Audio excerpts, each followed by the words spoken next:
In this tutorial, I'm going to show you how to use Canva plus Photopea to create realistic picture mockups, realistic templates, where maybe you want to make it look like your photos appearing behind glass. Or another example here, if you have a photo on the wall and you have lighting conditions, you want to match the lighting conditions like this. Another example here, make sure you match the lighting conditions. And then one more example here, maybe you want to match the lighting conditions and match the color of that light. Also, I will walk you through the entire process from analyzing your initial scene, seeing what lighting conditions you need to match, and then making those assets so that you have overlays and you have a final product here in Canva, where then it's very easy to come in here in Canva and just swap out your image with a new image and then get it to match those lighting conditions. So we're covering all of that and more in this tutorial, so let's jump right in.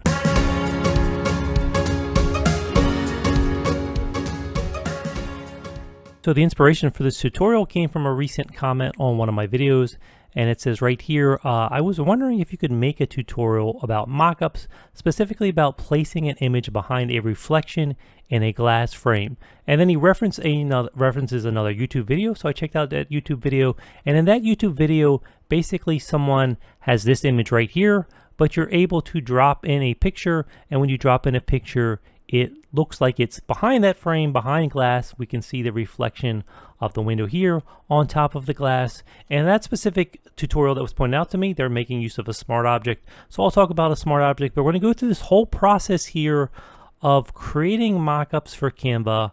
We're going to have to make use of Photopea also. I'll talk about why we have to step out and use that free program as well. And then we'll go through some examples. So we're going to work through an example where we sort of match the lighting of this scene. And then we have a couple other scenes here where we're going to match the lighting. I'm going to walk you through the whole process. But so let's just start at the beginning. Let's start by answering that question. What do we mean when we say a mockup? What are we talking about when we say a mockup? So if we come within Canva and we look under the Apps tab, then we can find this Mockups app. And if we go into this Mockup app, we'll see different categories: computers, frames, smartphones, home and living, packaging. So basically what a mockup is, it's another design file that has a space for you to add in an image. So in essence, it's a template file where you're then allowed to drop in your own image. Now we can see that this one is face on, this one is actually curved around the cup, this one's at an angle, so not face on, this one has some shadow and lighting applied over top, and then again with the shirt here we have some shadow and lighting, so it looks like there's some wrinkles on this shirt. So we have some different things going on here, but let's just drag in a couple images to see the way these mockups work. So we can come in here under our files here under elements, and we'll just drag in an image into these different ones here just to see how this is working. So in essence here, when I drag this over top, it's taking that and it's putting it in the little placeholder, but then it's also applying whatever it has over top. So in this one here, it's applying some shadows. This one is obviously coming in here and distorting the perspective. This one here is obviously bending it around the cup. So different mockups are built to do different things. Now, we're not going to build this exact type of mockup that we see here, but specifically we're going to do a picture mockup where we're talking about putting a photo into a photo frame, and we're going to create the lighting that's going to act as an overlay, a layer that's going to lay over the top to make it so the lighting matches on a picture with the scene, just to make everything more realistic, to make it look like it fits. So we're going to talk about how we create the overlay like this, how we get it all back inside of Canva. And then there are special considerations when you're talking about something like this, where suddenly you have something at an angle, because then you're transforming this shot. This is straight on, this is obviously at an angle. So we'll talk about that briefly as well. Okay, let's work some examples now. We'll start with this example, and we're actually going to work it in reverse so we can see what our end goal is. And then we'll look at what's possible in Canva, but then what are the limitations if we try to do this only with Canva. Okay, so right now we're looking at this scene here, and it has this window light here. So if we're going to put a picture on the wall or something on the wall here, obviously for it to look realistic, we're going to have to mimic these lighting conditions and have it look like that lighting is affecting whatever object we're putting into the scene. Okay, so to do that in this example here, if I just drag this to the back, then you can see we have the frame layer and we have the picture behind the frame. So we'll go over how we do that. Obviously, if you built anything with custom frames, you know it's not hard to drag out a rectangular frame. And if you have a different shape, you can also do that. I'll link my custom frame tutorial up above if you have any questions on that, but we'll go over that again in this process. And then above all that here, we have this overlay layer, And this is the layer that's actually providing the lighting to the scene. So I can take the transparency up, we can lower it down already, but we can see this is the layer where this shadow actually exists. So this is the sort of thing we're going to be looking to do in this tutorial, is how do we create this lighting layer, this overlay layer that we can then have in Canva, which then allows us to drop in a picture behind it and have it realistically take on the lighting. Now, if I turn this layer off for a minute, so I'm going to turn this layer off, what would be possible if we only worked here within Canva? Because everything in here so far we could do entirely within Canva. We could bring in a frame like this. There are frames you can find in Canva that have nothing in them, or of course, even if it did have a picture in it, you could obviously layer this image here over top, just within the bounds here, using a rectangular frame, which we could then drop any sort of picture into. But then this overlay on top, this is where it would get tricky. So we could take our background layer and we can make a duplicate copy of it. So I'm just going to hit Control D to duplicate that. That's Control D on Windows. That would be Command D if you're on a Mac. And of course, I'm going to position this exactly so it's centered with the other image. And so now if I turn this up and down, you're not going to see any change in positioning here. I have it exactly laying over top of everything here. Now, what I could do now is I could click and drag the sides to crop this in, and I could crop into the edge of this photo frame here. And actually, when you have an object below it, it will snap to the bounds of the object. So it's going to be pretty easy for me to come in here and get this to match exactly the position on the screen that matches where our photo is. And then what I could do is I could come in here and I could lower down the transparency. So this is the one option you have within Canva, is you could layer something over top and then you could fool around with the transparency. The problem with this approach is that every pixel in here has something on it. And so I cannot have pixels within here that have, nothing on them. I can't have some pixels that are, there, and then other pixels that aren't there. I could try to use the background remover or the background eraser or something like that. But for something like this with a soft edge, you're just not going to have the control you need to get any sort of realistic result. So that leaves me with the only option being, keeping all these pixels and lowering down the transparency. And so I could do something like this, where now I'm picking up some of that lighting because I can see the shadow. However, the areas that are just getting hit by sunlight aren't nearly as bright as you would expect them to be. So if I drag this out of the way and then we go back to this overlay layer here and I turn this back on, you can see that this layer here, even if I turn it all the way up, you can see that the shadow area is represented by the darker areas, but that everything else here is just totally 100% transparency. And that really is the extra layer of flexibility we need to have here. So we're bringing in the shadow layers, but then we also have areas where that light which we're mimicking is just totally shining through. In other words, we have a portion that's not being affected at all by this shadow. Okay, so that's really the trick, and that's why just trying to do this sort of thing in Canva alone, you're going to come up short. You're not going to quite have those tools you need. So we're going to have to step outside and use Photopea as a way to extend Canva here to have some additional tools we can work with. And we're going to be using a free version of Photopea. So even if you don't have Photoshop or something like that, you can still get this done using Photopea. So let's step over now into Photopea and look at how we would create this overlay layer, which we could then bring back into Canva. Okay, so here we are inside of Photopea. Now Photopea is just an online image editor that mimics a lot of the Photoshop interface and functionality, and it has a free version. We're just going to be using the free version, and I think this is why this is a good tool for anybody looking to extend Canva and maybe you do not have that Photoshop paid subscription.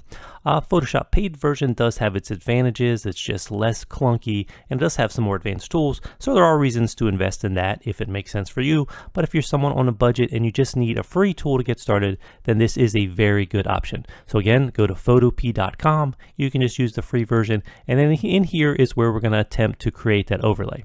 So I'm just going to go ahead and open from my computer, and I'll come in here, and the picture we're just talking about I think is this picture right here. So I'll go ahead and open up that picture. Now we're also going to want a picture frame and a picture to put within that frame, so I'll go ahead and open those now as well. So I'll go File, Open, and then if I come up one directory here, we'll just grab this image to go inside the frame, And then if I control click, I can open multiple things at one time. So I'll also click on this picture frame, so I have them both selected. Again, I just used the control keyboard shortcut to select both of these at once. You could use the command key if you're on Mac, but that's control key on Windows. And we'll go ahead and open up those two as well. So now I have 3 tabs here. I have the picture frame itself, I have the picture we're going to put inside there, and then we have this photo, which is going to be the scene where we're going to put these items all together. Okay, so let's go to this picture frame file. Now you can actually grab on a layer if you have this move tool selected here, and you can actually drag it directly from one tab to the next. So I'm going to come up here, actually drag it and bring it right over to this scene. Then once I have it in the scene here, I can size it down. If I want to constrain my proportions so that I don't go like this, I can hold down the shift key while I'm resizing. So let's just go with something like that. We'll move it up here, and then we'll hit the enter key and we have it in position there. And then we're also going to grab this stock image. This is what we're actually going to put within that frame. So again, I'll just grab right on this, just going to drag it directly up. Again, bring it over to this scene, just release, and then I can size it up ever so slightly. You don't always want to size up. Again, holding on the shift key to constrain proportions, but you can size up slightly for this purpose here. That's going to work fine. Now, I didn't hold the shift key down when I started, so I actually distorted that. So let me hit Control Z to undo what I just did. I want to undo that resizing. There we go. And now I'm going to hold down the shift key before I start to resize here. And then let's make sure we're constraining those proportions. We'll go ahead and enter. Then we're going to go ahead and move this layer here behind our picture frame. And then of course I want to constrain it so it doesn't spill over the edge. So I can do that with a layer mask here. So what I'm going to do is just grab this rectangular marquee.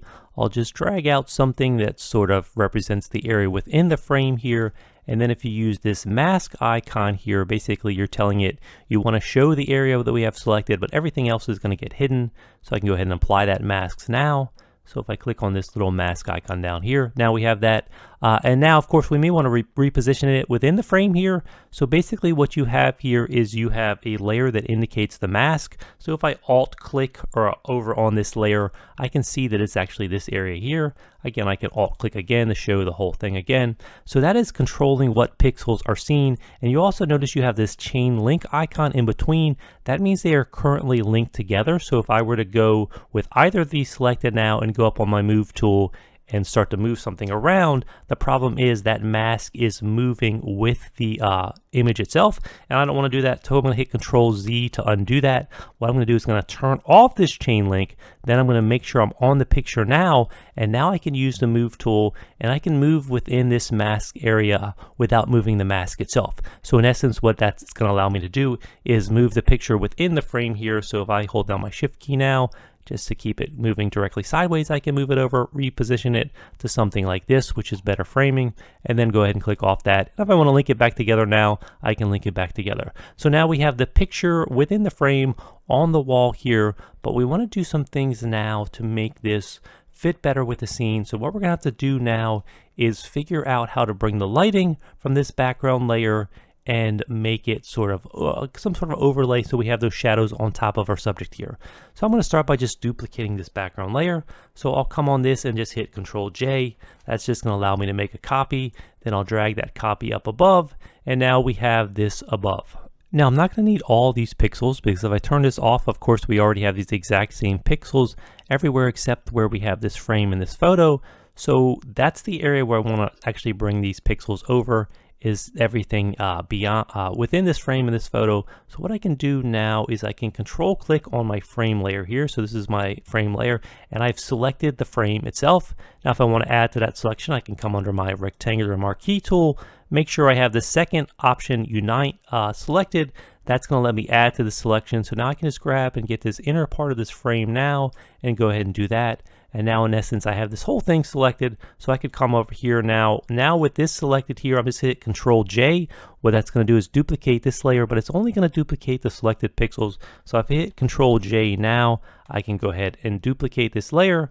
And then if I alt click, just see just this layer for a second, we can see that yes, I just have those pixels selected and on a new layer. So now if I alt click again, just to bring them all back, then I'll go and throw out this background copy because we don't need that, so I'll delete that. So now we have this overlay layer, and I could come in here and I could start playing with the opacity, of course, by lowering this down. But of course, that's just what we did within Canva, and we want to do something more. We want to come in here now and just get these shadow areas. So how are we going to now get the shadow areas and get rid of these highlight areas where we want the light to shine through? And this is where having the extra tools in a program like Photopea is really going to help us, because in Canva you don't really have the ability to make selections, and in Photopea here you can make selections, you can make complex selections, you can manipulate pixels, so we just have a lot more options. So what we really want here is to keep the darker areas and throw out these lighter areas. So to start, I may just sort of accentuate those. So to do that, I'm going to go ahead and I'm going to do a levels adjustment. Now I know I can use the Control-L keyboard shortcut to bring up levels, but you can also come up here through the menu. So I could come under the layer menu here and find this, under the image menu, to find this adjustments and choose the levels option. Now all this stuff is just getting comfortable in here, spending a little time in here. The more time you spend in here, the more you're going to start to remember where things are on the menu, where keyboard shortcuts are, how tools work. So you just have to embrace the comfort a little bit when you first start. Of course, ask me questions on this channel. I'll be able to help you out. But just take your time here and you'll start to figure out these tools. So we're going to go under image adjustments levels, and we're going to bring up this dialog here. Now, this levels adjustment is the same as the curves tool. This is just a little simpler to work with. And basically what you're seeing here is the tonal range from black to pure white in your image. Of course, if we look at this here, there's nothing that's pure white. There's nothing even remotely close to black. And that's why we're seeing the spikes here in this lower range here. So in other words, it's closer to the highlight side of things, but nothing is pure white. So we're seeing nothing here, and nothing is close to black. So we're seeing nothing over here. But we can take these black and white sliders and we can move the black points of the image. We can move the white point of the image. So if I were to go and drag the white point to this side of here, then everything in the image would be white in that selected area. So now you see our rectangle is totally white. Contrastingly, if I drag this back here, I could take the black point and I can move it all the way to the other side and everything would be pure black. Now, we don't want everything to be pure black or pure white totally, but I do want to push that black point just to accentuate sort of those shadow areas that we're going to try to bring onto their own layer. So we're going to come here and we're going to drag that black point down, and I'm going to drag it down until it really starts to become this defined area where I can pretty clearly in here see sort of that edge here where the black area extends. So I'm going to go ahead, and once I have it where I like it, I'm going to click OK. And now we have really defined sort of shadow areas in here. And the reason why I did that using the levels adjustment is just now it's going to make it a little easier when I come in here and use my selection tools. And again, there are lots of ways to manipulate pixels. There are lots of selection tools here inside of Photopea, just things you do not have inside of Canva. And so we're going to make use of these tools. And again, the more you use these, the more you're going to get comfortable with where things are and how they work. So now we're going to come and we're going to use this select option, and we're going to use color range. And this select color range is something you're going to use a lot when you're creating this sort of overlay, because it really does let you get at those shadow areas. So we're going to use select color range. Now in here you can select midtones, you can select highlights, you can select your sample color. So in other words, I could choose sample colors and I could actually sample directly from the image a color that I want to pick out. But in this case, since we really push the shadow areas, we're going to use this shadows option. And then down here below, the white area is sort of representing what's being selected. Now we can see right now it's being a little too aggressive. That's where you have this fuzziness slider where you could just make it select more areas. But we also have this number here. Now, if you think about that levels adjustment we had before, it represented sort of the range from pure black all the way to pure white. And that is a scale that basically has 255 steps. And so all the way to the right would be pure white, all the way to the left would be pure black. We pushed almost everything to pure black, so you can see right now this selection area represents almost everything in here that's pure black. Now if I push it all the way to the right, again it's selecting everything, but so we're going to take it down to pure black and then bring it maybe a little bit farther just to get a little bit of this fuzzy edge, but then we're going to go ahead and click OK. We have that area selected now. Now if we're not happy with that selection, like maybe we wanted to get a little bit more of that, we could hit Control D to undo that, to deselect, and then we could just go again and select again, select color range, let's go shadows again, but this time let's push it maybe a little farther than we did last time, so maybe something like maybe like right there. Go ahead and click OK. Again, maybe a little bit more than what we want now, but you have to fool around until you get something you like. But I think that's good enough. So right now I'm just going to go ahead. Now with that selected, I'm going to use that Control J keyboard shortcut again to again push those pixels up onto a new layer. Then I'll come down in here. I'll take this one. I'm going to throw out that one we don't need. We're just keeping these now. And now I like this, but the edge is a little rough. So sometimes what you're going to want to do just to make that edge a little bit more softer, like you're going to get with that shadow areas, is a lot of times I'll use this filter here, where you go under Filter, Blur, Gaussian Blur. And again, when you first do this, it is going to take some practice getting used to these different tools and where they are. But again, you can ask questions on this channel. I'm happy to help you out. And again, it just takes a little bit of practice and you start to figure out these tools. So with this blur tool, Gaussian blur, you can just sort of push the edge pixels and start to bring some blur into them. So we can see something like that is more of that soft shadow look we want. And so we'll go ahead and click OK. And then we basically have what we want now. We have the shadows on their own layer above our picture.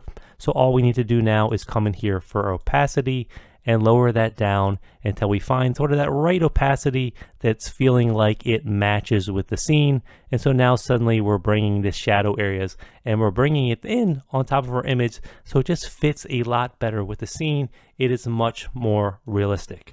Now, of course, if you were just doing this as a one-time thing and you just wanted this one image here to look more realistic, you could call it done now and you could save it off. But there are some more things in here we could do to make this slightly more realistic. And then also if it's something where we want to create a mock-up or a template that we want to reuse and something maybe that we want to reuse in Canva, then there are a couple steps here in getting this ready to go back to Canva. So let's go through that now. So first of all, this frame itself is going to be raised a little bit from the wall. And since we do have the light coming in here and we can clearly see the direction of the light based on the direction of these shadows that are coming through here, we could come in here and we could create a shadow itself on this frame. So again, these are just the extra tools we have in here. So this is my frame layer, and you could come in here and name layers if you want to. So I know this is a frame. I could double click, call this frame. If that helps me keep more organized. And this is my frame layer. But then you have things like drop shadow. So if you go on the frame layer here, you could come under this effects menu and very easily add a drop shadow. So I'm going to choose this drop shadow option, and then I'll drag this over so we can see a little bit better. And then from within here, I have things like opacity, so I can make it totally black. Of course, you can control the distance and the spread of your drop shadow using these options here. And of course, then a big thing here is the direction. Right now, we can see the direction is this way, so that's sort of showing you where the light would be coming from. So if the light's coming from this corner, that's why we have the shadow on the other side. Of course, we know the light's coming from over here, right? And we have this directional light here. So we can basically use this as our guide, and we want to sort of match that particular direction. So we're going to drag this around. Something like this seems to match pretty much the direction that we have. Now this also looks too aggressive, so we would do things like lower the opacity down. We're going to make the distance and the spread smaller because it really would just be a subtle shadow right on the edge. So we can fool around here. And the nice thing is you do get this live preview here. So as we're making adjustments here, we can see the preview right here in the window. So we can also turn this on and off if we just want to see what it's adding to the image. So something like that that's somewhat subtle but still does help set it better in the scene, makes it a little bit more realistic. We can go ahead and click OK. Now, whenever I create an effect like this, using this effects menu, you have this effect option here, and you have this drop down where we can see the different effects. If it's something I'm taking back to Canva, then I have one final step I like to do is I like to just right click on the effects layer down here, and I will click on it and right click. Actually I have to, whoops, let me try that again because I lost that. So let me hit Control Z. It actually did it, but we didn't see what I was doing here. So actually right click again on that, and we want to create layers. Basically what it's going to do is I'm taking that effect layer, I'm taking it from a special effect layer. I'm just creating a layer. And so now if I do, now we can see the frame's drop shadow is on its own layer. And so that's what I want, because that's going to make it so I can just bring that into Canva very easily. Now, one final step I would do if I was trying to bring this back into something as Canva I could use as a template is I want to prepare this layer itself, because the area now we just have this regular mask controlling what fits in the frame. I actually want to turn it into a vector mask, so it's something when we come into Canva, it's actually going to turn into a Canva frame. So there's some slightly different steps to do that. You might be familiar with that tutorial. If not, again, I have it linked in this video, and I can link it in the comments and description for this video. But what I'll do now is I want to select the mask area. So I'm going to control click on this mask layer, because that does represent the area where I want my Canva frame to be. But then I don't need this actual mask itself. So let me right click. Let me delete this mask. So let me just actually right click on the mask itself, delete a roster mask. And again, this is a roster mask. We need to convert this to a vector mask so it will come into Canva as a frame. So we'll go ahead and delete that. And now what I'm going to do now is I'm going to come under the paths, because we still have this selection active. So we're going to go under the paths menu here, this little option here, selection of path. And once we have that, we can come back to our layers menu now, just come under this layer option, go under vector mask and current path. And now we can see this turn gray. And now suddenly if we right click on it, we can see that this is a vector mask, and that's what we want. We need a vector mask because that is what Canva is going to recognize and convert into a frame. So we have everything we want. Now we have the shadow layer itself, we have the frame itself, we have that drop shadow, and then we have the sort of frame itself, the picture, and then the background. So now what we're going to do is just come under the file menu here. We can export all of this as a PDF. And then when you export as a PDF, make sure everything is unchecked here. Then we'll go ahead and save this. And I'm just going to put it in here. I'll just call this example 1. So example 1, we'll go ahead and save that. And so now if I go to Canva now, I'm just going to open up another Canva window. Let me just resize this slightly. And we're just going to go to Canva. So let me just bring up a Canva window here. And then what I'm going to do is just go under my downloads. I'm just off my recording area, but all I'm doing is looking in my history, finding that example 1 file, dropping it right on screen. It's going to get imported here into Canva. And when it does that import, this is where it converts that vector mask into a frame.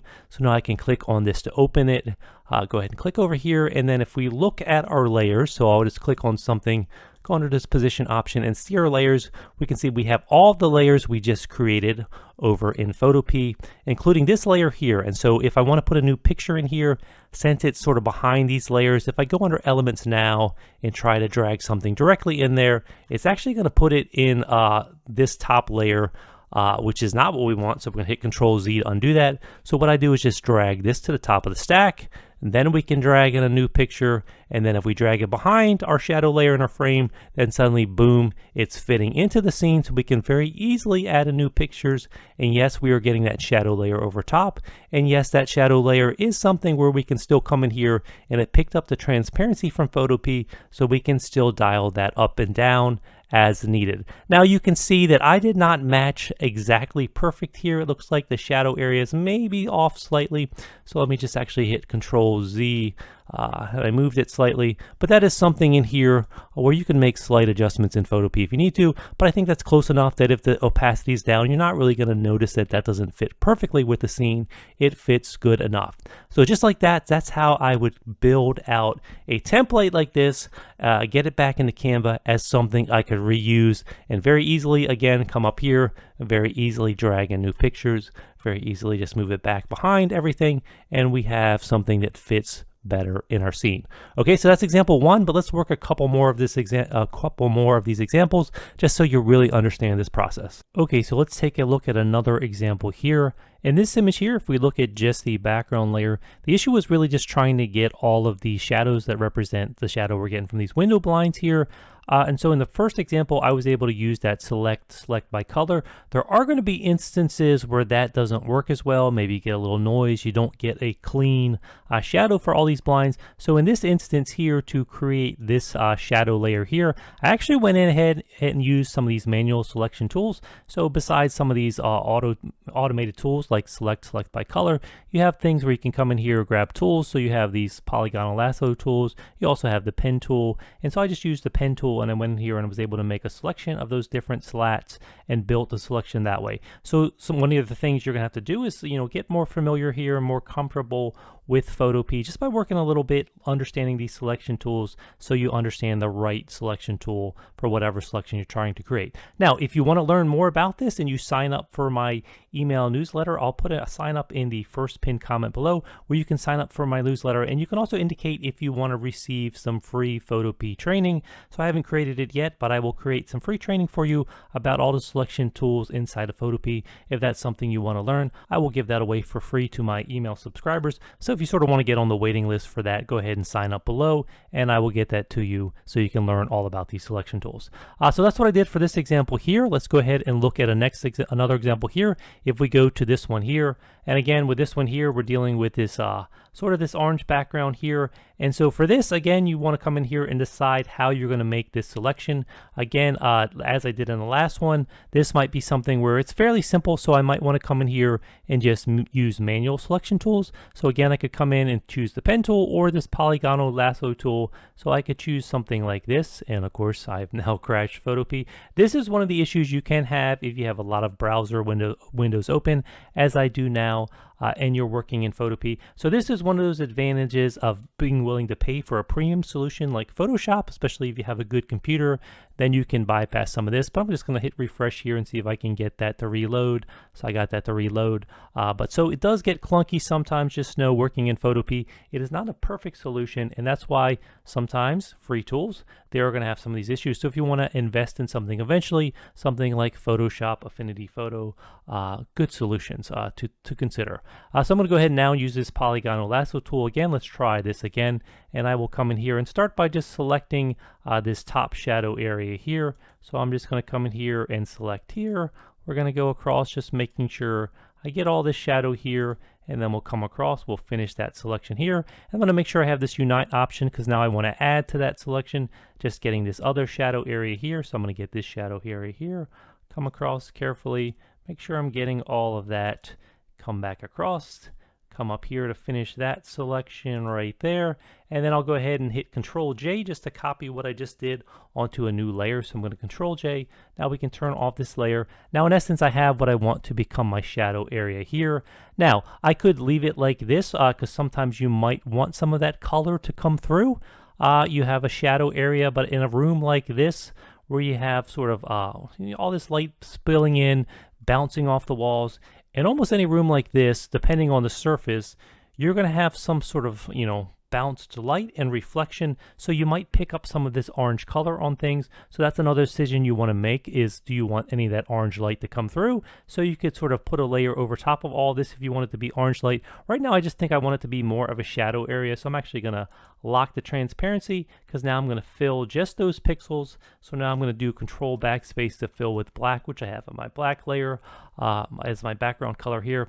And then I want to come in here and come in under my filter blur, and again use that Gaussian blur and go ahead and take that down so it sort of matches the softness of this. We can see this shadow here isn't totally soft, but it's also not just a hard edge. So I would come in here and play with this until I get something where I feel like my shadow area is matching pretty good with what I'm seeing on the wall here in the other areas. Go ahead and click OK. And then of course you can lower down the opacity to whatever feels appropriate until you feel like you have your picture here matching the entire scene. Now, as I mentioned before, if you wanted to sort of bring some of that orange color over, you could do something like just creating another layer on top of this. So maybe I'll even select everything above my frame here. And we're going to create a whole new layer here, so a new layer, and then I'll grab this here. Let's go in and grab some of this orange color with this color sampler. So maybe I'll grab this color here. I'm just going to fill that new layer, Alt Backspace to fill with that.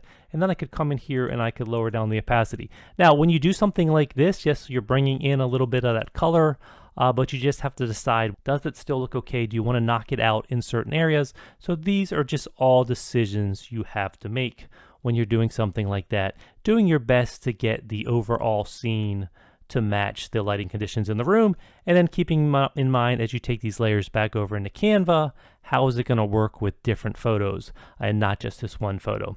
Okay, so that's this example here. Now finally, let's look at one final example. Let's look at the specific example that was being asked about in the YouTube comments, and let's talk about reflections that you might get if this is a glass surface. Okay, we're looking at this image in our final example, and this is the one that was asked about in the question. And there are really two issues here. One issue is going to be that we're no longer looking at a straight on image. This is an image where the wall is angled away here. So we're going to have that distortion that happens with our image perspective wise. And then the other issue is if we look at this here, I'm using this gray area to indicate where the pixel will go because this frame has a white mat around it.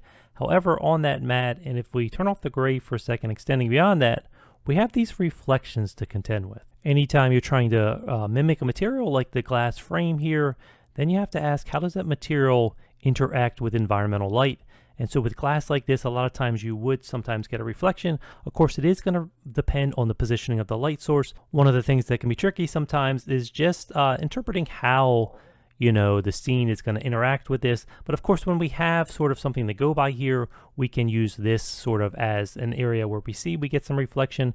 And then in other scenes, you may have to determine whether there's going to be any sort of other reflection on here, like the image from outside. So these are things you just have to sort of take your cues from other examples, or if you have something specifically in the scene like this, you can use this. So I'm going to come here and try to make a selection of these highlights. So I'm going to make sure this background layer is highlighted. Then I will again come up and select them. We're going to use that same trick we did before. Select color range. And in here, I'm going to fool around with this number here. We have highlights selected. That's what we want to do. But I want to take this number and bring it down this way towards the highlight side of things, which is the 255 range, the upper range here. And then I come in here and I can see if I start to push it up, I start to bring up really too much. I think I'm really going to basically have this almost all the way down. I might even select 255 because we're really just trying to get these bright highlights. I'm going to go ahead and click OK. And then what I'll do is hit Control J once we have that selection, just to copy all selected pixels up onto a new layer. And then I can bring them up on top of this gray layer. So that's the gray layer right here. Turn the scene back on just to see this is what we're getting.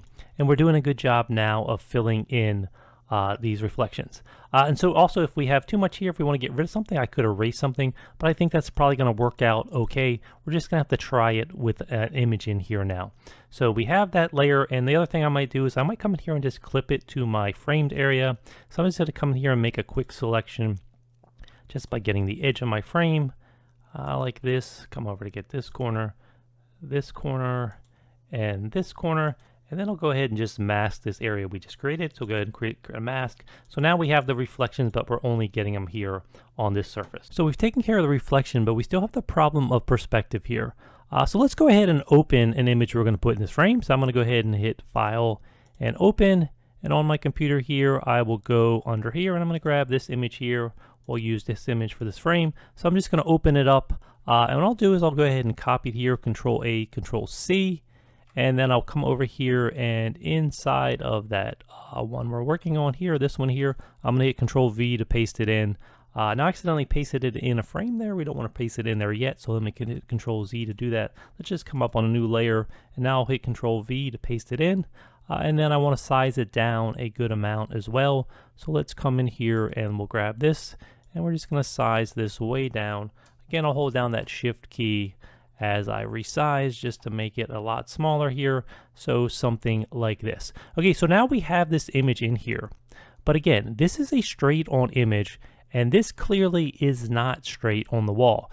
If I drag down rulers, oops, I clicked out of there again. Let me do that again. Drag down a ruler. We can see that if I put it at the top corner here, and then I put one at the bottom corner of this right here, we can see that obviously we have this gap on this other side. So this far side is a lot shorter because you get that foreshortening when we have something angled away here on the wall. So we can't just put this image and mask it into here because it's not going to look quite right.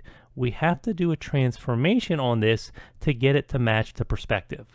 Now, this is where we can start to make use of a smart object. And in the tutorial, which the question was asked about, that's what they're actually doing. They were using a smart object to get an image where you can easily replace it and not have to redo that transformation every time. So we are going to convert this to a smart object. And we do want to convert it to a smart object before we do that transformation, because that way the transformation is going to be applied on top of the smart object. So then when we drop a new object, a new picture into the smart object, the transform is actually gonna then also be applied to that picture as well. That's what we want to have happen to make a good template, but that'll become obvious as we go through this process.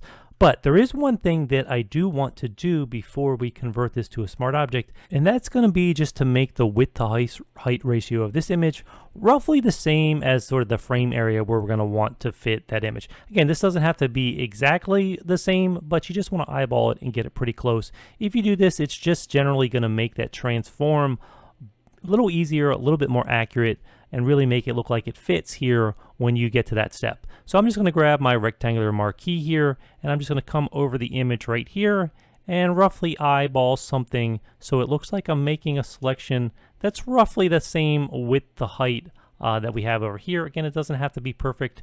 Now I want to throw away the other pixels, so I'm actually going to select the inverse of this now. So select inverse, and now we'll go ahead and hit the delete key just to get rid of those extra pixels there. Now basically this is roughly the same shape as here. It doesn't have to be exactly the same ratio. You just want to get it pretty close, close enough you're not going to tell a difference when you make this transformation.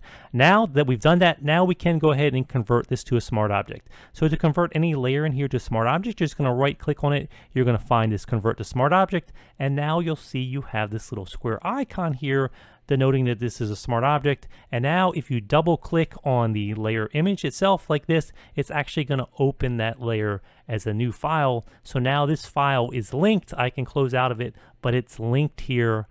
So now we can go in here, we can make some changes here that are going to be affecting this smart object, but I can still go in and change that image, and then any changes in this file are going to be linked to that. So you'll see how it all works as we get in here. But now I can go ahead and basically make this transform. So let me grab this image here. Let's drag it over. And now we're going to do a free transform here. Let me just lower down the opacity a little bit so we can see through to the frame below it. We're going to do this transform and basically transform it to the area of our frame here. You can use the outer area or the inner area. We'll do that in a second, but there are going to be a couple of different ways you can get the free transform. So you can come up here under your image menu, actually under edit menu, and you can choose free transform, and then you would have to right click and you'd have to choose this distort option. That would then let you move just one of these control handles at a time, which is what we want to do. But I actually prefer just a simple shortcut key, and that's just holding down the control key. Again, that's control on Windows, that'd be command on Mac. When I hold down the control key and I make sure that I have this selection tool here, this one here, I have auto select on so I can see my bounding box here. And then again, you're just going to hold down the control key, and now I can move these corners individually. So I'm going to move them so they roughly line up with sort of that inner frame here. Again, this is why I did the width to height ratio ahead of time, just so this wouldn't make it totally crazy, because we're going to be maintaining roughly the same dimensions of this image here. I'm just moving it sort of towards that bounds. Now, I don't mind if I'm a little bit outside of my bounds here, because I can always mask this later. But so once you have the transform fully the way you want it, then you can go ahead and hit the enter key. And now I have that transformed here, and now I can come in here, and again, if I wanted to mask that, let me find that gray area here. So here's this gray area here. This is roughly the area we want it masked to. So I could come on top of this layer now and mask it farther if I want to have a farther layer mask on top of that. But now we have something that perspective-wise, it's going to match what's in the scene rather than just having that straight face on image. So that's going to be really important. So now we can take a look at that overlay layer we created, which is actually this layer 7 here. So if I drag this up above, now we can see we have that on top. Now I could come in and lower down the opacity because it's a little strong here. It's sort of maybe obscuring my image maybe a little bit more than I want it to. So I could come in here and lower it down. But if I do that, then we really are losing these strong specular highlights here, which is sort of indicative of what we would get on the frame. So this is an instance where sometimes you may have to fool around with your overlay, or you may have to come up with different selection methods. Now, I showed you in the last example how you can manually make a selection. So here is another selection, another overlay I made using a manual selection. So this one maybe looks a little bit better. But again, with this one here, where I made this one here, I could just come in here and start to fool around and get rid of some of this stuff that I don't want here. So let me make sure I'm on this layer 7, this layer in question. This is the overlay layer. Then I'll come down here, I'll choose my eraser tool, which is this one here. And I'm going to start to erase away part of this layer. I'm in brush mode here, so if I lower this down, I want to make sure I have a soft edge brush. So let me just go under my brush options here, lower the hardness way down, and then I'm also going to come under flow. Flow is basically the intensity of the brush. You could do flow or opacity. I'm going to lower the flow down here to something like 20%, so I'm not fully erasing, I'm only partially erasing each time. And then I'll also use my left and right bracket keys to come in here and adjust the size of my brush. Let's make it significantly bigger. And now I'm just going to come in here and start to gradually get rid of this area, this overlay where I don't want it. And again, I can constantly use my bracket keys to make my brush a little smaller. I want to keep some of these main shadows here, but I want to come in here and just get rid of more on the subject itself, just so I can see my picture a little bit better. So something like that. So very easily we can come in here, we can make these adjustments to our overlay until we get something we are more happy with. So maybe a little bit more right there, but there we go. So you have to do these tweaks, but now suddenly we have something where we have an overlay. We have it look like we're getting this, we have it looking like we're getting this reflection on the glass, and because we created this as a smart object, now at any time we can go onto the smart object layer, we can double click on that, it's going to open up this image here. I can come in here, I can go under File, we can go under Open in Place. I can choose a different image, so maybe we want it to be this gentleman now. We'll go ahead and open this. We'll replace this in here. Let's scale it up, holding down our Shift key to constrain proportions, reposition in here, and then we're going to go File. We're going to go Save Smart Object, and when we do that save, and then we jump back to our file that's linked to this, then suddenly we have a new picture in the frame. And that's what you were seeing in that tutorial video for the person that asked your question. They were double clicking on the object here on the frame and jumping into a smart object where they were just able to drop in a picture, and because the work had been done, then they're getting this result where very easily they update this and they maintain the lighting so it looks realistic. Now with something like this where you have the transform applied, that does make it harder to turn this into a Canva template. I have another video where I talk about the transform options inside of Canva, so I can link that up above. There are some options, but they just don't nearly have the amount of control you have in here. So this is why I recommend you do get comfortable with Photopea as something to sort of pair with Canva to give you these extra abilities, because you really can do a much better job in here with things like transformations, things like creating these overlay layers. And then of course you have something like Smart Object where you can save off this file. You can save it as a PSD to your computer. So I would just go File, Save as PSD. You can put that right on your computer. You're going to be open this back up. You're going to be open up the Smart Object. You're going to be able to drop in new images and put in a new image and not have to redo all the work to create that overlay. Okay, so I hope this all makes sense. We can jump back over to Canva real quick just to see those images again. So just as a reminder, when you have a straight on image like this, you can export all the assets back to Canva using a custom frame, using that overlay layer, and very easily in here you can drag that up to your top layer. You can come under your elements, you can drop something new into the scene, drag it down, and very easily update your image. The same applies for this image like here. That's what we did with this. That's what we did with this. But for an example like this here, if I can get it to come on screen. It's not loading, but that is just this other example which we just worked on in Photopea. Here with this example, because we don't have a flat wall, because we have to do that transformation, this is an instance where using a smart object that then has that transformation applied to it is going to make more sense. So this is why learning something like this in Photopea makes sense. And again, if you do want to learn all about the different selection tools and options you have here inside of Photopea, I'm going to create a little mini course about that. So if you want to get that for free, just go ahead and sign up below in the pinned comment for my email newsletter. And then as soon as I have that mini course ready, I will get it out to you. So again, thanks for watching. I hope you learned something. If you like tutorials like this, you like learning all about Canva and those tools that can support Canva, please like and subscribe. And of course, you can share this with anyone else that you think might benefit. Okay, thanks again for watching. I'll see you soon.